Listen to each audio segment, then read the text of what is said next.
Hello, and welcome to Translations Express Lane, where we get you out as fast as possible, talking to you about the wine tasting, wine tasters, whatever. They're stupid. They're worthless. They don't do anything. Some of you may be wondering, wait, what? Okay, I'm going to try to explain this so everyone can understand. You have people who are literally paid to drink wine. They go to an older place or to a new one. It's like, oh, we just started our wine company, whatever, and we need you to come in and rate our wines. They come to, oh, it has a good taste of this, it has a smoky flavor of that, whatever. But here's the thing. They don't know anything. They're completely biased. If you put up a box wine versus 1802 wine, and you tell them which one's which, well, sure enough, they're going to say the 1802 wine is the better tasting one. But you switch the box and the wine, in the bottle, so they think one's the other. Guess what? They're going to say the $8 box wine is the greatest thing they've ever tasted. All because you switch the bottles around. It is so bad, they can't tell the difference between white and red wine. If you put the food coloring in the white wine to make it look red, guess what? They can't tell the difference. Like, these people are paid a ton of money. Like, a company can be made or broken by these people. And they can't tell the difference between red wine and white wine. One year, doing whatever wine taste thing, they said that the American wine tasted better. Mind you, they didn't know it was American wine. They was like, oh wow, this wine is so much better than that wine. That's American wine. And they were appalled. Why? Because they're completely 100% biased. They don't care. It's like, if you had told them that wine that they thought was so good was American, they was like, oh, this is garbage. Oh, this is pure garbage. I wouldn't feed this to a dog. But since they didn't know what it was, they said it was good. But as soon as you told them it was American, they were like, oh my god, I should kill myself. Because wine tasters are completely useless. And the fact that a company can go out of business because a wine taster can taste it and go, oh, this is garbage, don't buy this product, is stupid. When they can't tell the difference between a box wine and 1802 bottled wine. If as soon as you tell them which was which, sure, they're going to, oh, wow, this 1802 is so much better than the box wine. But you don't tell them which one's which. They have no idea. They're complete garbage. Oh my god, the fact that a company can be made or broken by these people is mind-boggling. Of course, most critics are just worthless. You get the movie critics like, hello, I'm an 87-year-old man. The last movie I thought was good was Citizen Kane. This movie is targeted towards 12-year-old girls. I hate it. Don't watch this movie. That's why I like Rotten Tomato, because you get the fan reviews. Same thing with like Metacritic.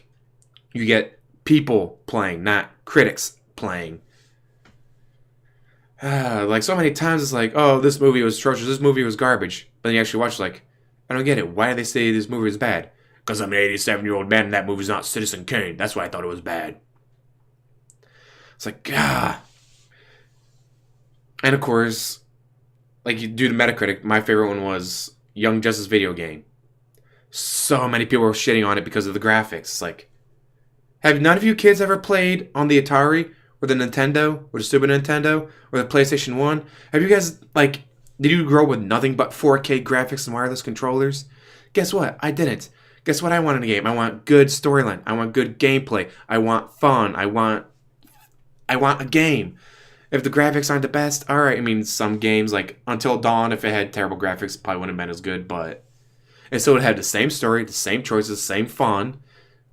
The graphics just helped it look cooler. So, like, the Young Justice video games, like, but I really enjoyed it. I get to be superheroes and run around and beat up bad guys. I mean, how do you not enjoy that? But it's like, oh, gameplay, 11 out of 10. Story, 11 out of 10. Graphics, 3 out of 10. So overall, I give it a negative 2 out of 10. Screw this game, don't buy it. It's like, have you never played on Atari or Nintendo or Super Nintendo or PlayStation 1, people? Gah. And mind you, Super Mario 3 is still one of the best games ever, and it came out on the Nintendo. Critics just piss me off because they're completely fucking worthless. Like the wine tasters that can make or break a company, and they don't know the difference between red wine and white wine unless you tell them which one's which. They have no idea. Or the movie critics that criticize the movie as bad even though it's not. It's like, alright, this movie is targeted to 20 to 35-year-old males, and you're a 87-year-old man. You're not the target audience. Why is every film critic so freaking old?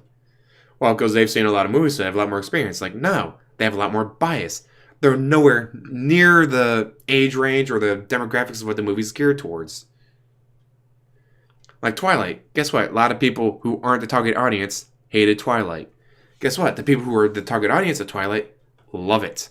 Same thing with that 50 Shades of Grey stuff. Like, guess what? I'm the target audience. So does my opinion on it really matter? No.